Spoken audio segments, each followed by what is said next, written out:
Let's explore the magic that happens when you're working on a project that is so deeply meaningful to you. Imagine a project where you can pour all of that passion, all of your work, all of your effort, all of your energy into it, knowing that you're making a tremendous impact, not only in your own life and in the lives of people around you, but in the lives of people for generations to come. Today, we have the privilege to listen to Chadwick Boseman and Trevor Noah talk about the impact and the ideas behind Black Panther. It's a movie that has tremendous resonance and cultural significance, and it's an honor and a pleasure to share this clip with you. Let's get to the clip. I have a couple questions, break it down a little bit.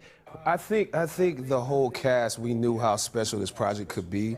We knew what the comic book was. We knew what the whole idea of this technologically advanced nation in Africa, that essentially they're the oldest people on the planet. Right. That's that idea that it was a revolutionary one that we knew we could throw a lot of our passion into, and we didn't know how people would receive it.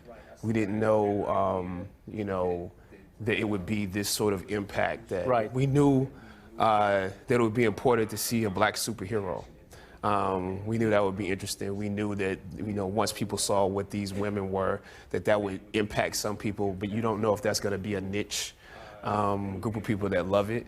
And you also don't know if it's going to, if the studio is going to put everything they can into it. The remarkable thing here is this idea of putting all your work and passion and effort into something without knowing how it's even going to be received or promoted or moved forward. I mean, this idea that we have a movie, we have an idea, we know it's going to be revolutionary. This is something that I'm willing to pour my heart and soul into. But it must be somewhat harrowing to know that you're going to pour all that energy into something and not know that you can control the outcome. And in some ways, the outcome that you can't control is not relevant to the idea that, you know what, here, right now, let me make this the very best I can make. That's the kind of project we're looking for. That's the thing that lights us up in our lives. So this life coaching question, what's the project you're currently working on, or that you would like to work on, that you would willingly throw all of your passion, all of your work, all of your might into? I'll give you a couple seconds to pause the video, reflect, write down your answers. And for those of you who did, congratulations on being an expert pourer in of passion into your projects.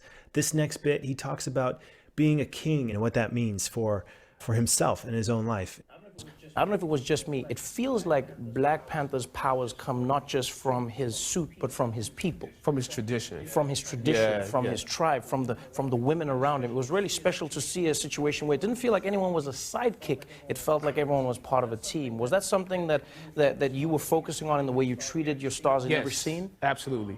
I felt like in order for him to be a good king, one of the good signs of someone who is wise is that they disseminate responsibility. Right. And so I felt that, his father would have taught him, use everybody's skills. Don't try to do everything. Right. You can't be everywhere at one time. So it was important for Denai to be as strong as she is. It was important for Lupita to be as strong as she is. And I felt like, what we had, as far as, there's no real, I don't think there's a villain in this movie. I think you have two sides of the same coin. Right. The Killmonger story and the T'Challa story. All right, we'll stop here. This is good. He's breaking it down. So this idea of in your life, how are you doing with allowing other people to also have responsibility around things that matter? If we are looking at ourselves as being in a space, a stately space of embodying a space of generosity, a space of having our lives under control, a space of being generous with both what we're giving to other people and also disseminating that responsibility. The question here is, how are you doing at empowering those around you? I'll pause here, give you a couple of seconds to stop the video, write your reflections down. For those of you who did, congrats on exploring your stateliness, your ability to disseminate responsibility and empower those around you. This is something that I feel like is best practice when running an organization, looking at interacting with our family, our friends, being able to trust those people around us, to really empower them to use their skill sets, their strengths, their passion, their energy. There was something in leadership program I took with Laura Whitworth and Rick Tamlin, The Bigger Game. And I refer to this a lot. I think about it a lot. Laura Whitworth had a huge impact on me in my development. I was in my mid-20s when I did this leadership program with her. And one of the things that she said is, you're not really playing a bigger game if the bigger game, if your project, if the thing that you're after, if the thing you really want in this world, if it stops when you stop. If you are no longer around, your project, your goal, your vision, your dream is gone, then you really haven't done the job of empowering other people around you to continue on with the mission of doing the work that needs to be done in this world. So this has high resonance. And again, this question of how are you doing empowering those around you is a really important question. Let's get to the next little clip, and then we'll have one more stop the video moment.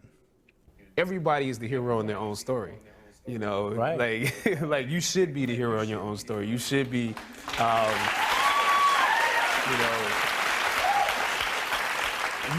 you should see yourself conquering, the dramatic action of whatever you're trying to do. So when you get to crisis, you know how to deal with it. You should be able to do that.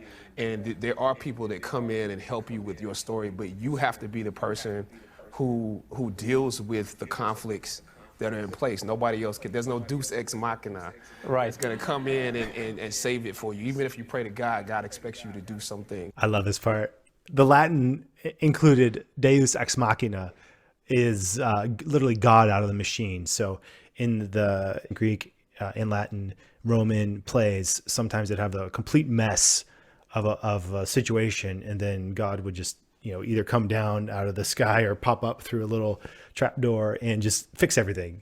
That doesn't really happen in our own lives.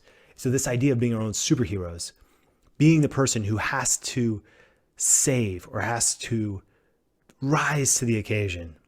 So the life coaching question is, what characteristic would you like to develop to give you superhero powers? Feel free to pause the video. I'll give you a couple seconds so you can write down and reflect on your answer. For those of you who did it, congrats on taking those first tangible steps of writing down your superhero powers. This is a big deal in the life coaching world. This idea of being a superhero, of looking at your life as if it's a narrative and asking yourself the question, how can I rise to the occasion? Who does my character need to be in order for me to accomplish the big goals, my dreams, the things that I have in my life? These are the kind of questions that you get to answer, you get to go for in coaching sessions and have someone listen to you deeply, empathetically, championing you through the expression, even of these dreams out loud. And when we get used to this, when we get used to looking at ourselves and our lives as a narrative, there's a certain magic in being able to get deeper into the end goals. Like, what are you really, really after in your life? And then who does that person need to be in order to accomplish it? This is why I love the coaching profession, because basically as coaches, we literally get to listen to people break new ground, to have internal insights that they've never had or shared with anyone, including themselves. It's a place of honor, a place of privilege, a place of deep gratitude. And Chadwick Boseman and his ideas, that what he played and his character on and off screen is amazing. He's a superhero. And this idea of creating cultural change and having representation and these images that are available to young people matter. I'm honored, humbled, and privileged to be able to share with you and just break this interview down just a little bit. Thank you so much for engaging, and I hope you have a great rest of your day. Thanks.